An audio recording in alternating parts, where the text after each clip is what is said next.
Bonjour et bienvenue pour le résumé des 12 coups de midi avec Jean-Luc Reichmann, le maître de midi. Il ressemble de plus en plus à Emilien en mieux.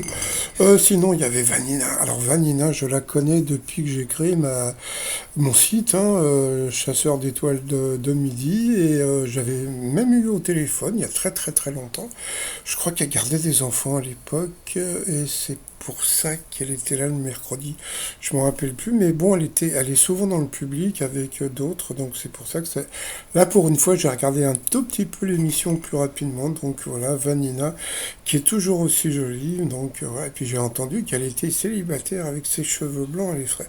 Alors ça, c'est sa maman et sa copine. Alors, le pays le mieux classé, c'était l'Italie, je crois. Ils ont mis une question d'Emilien. Après, bah, il y avait cette dame qui est passée au rouge, qui a pris Monsieur Bleu.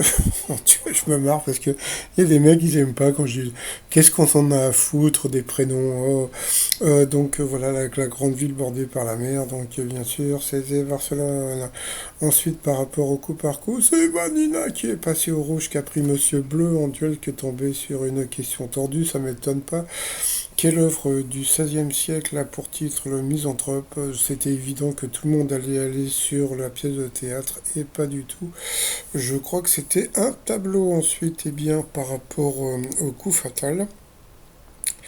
Eh bien, grâce à Vanina, eh bien, il a fait un coup de maître à 30 000 euros, donc ça lui fait 15 000 boules dans la poche. Mais bon, elle a été éliminée et elle est contente puisqu'elle va gagner un séjour dans un centre nautique. Voilà, et puis dans l'étoile mystérieuse, il y a beaucoup de gens qui étaient partis sur Squeezie. Franchement, la chambre d'hôtel, je voyais pas pourquoi.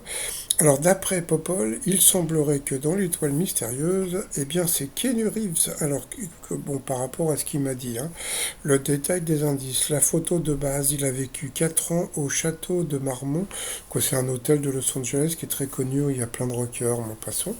La branche de cerisier, c'est pour le film 47 romans, un truc, bon, voilà, qui se passe au Japon. La valise pour le film Mariage de Destination et plus et affinité, et la manette de jeu pour le jeu John Wick. Ouais, mais moi, quand je pense à Keanu Reeves, je pense à deux choses. Petit un, Speed, avec Sandra Bullock et le bus. Et petit 2, eh bien, je pense au Point Break, avec les vagues et le surf. Mais bon, sait-on jamais. Bon, bah sinon, je vous souhaite une bonne journée. Je vous dis à demain. Bye bye.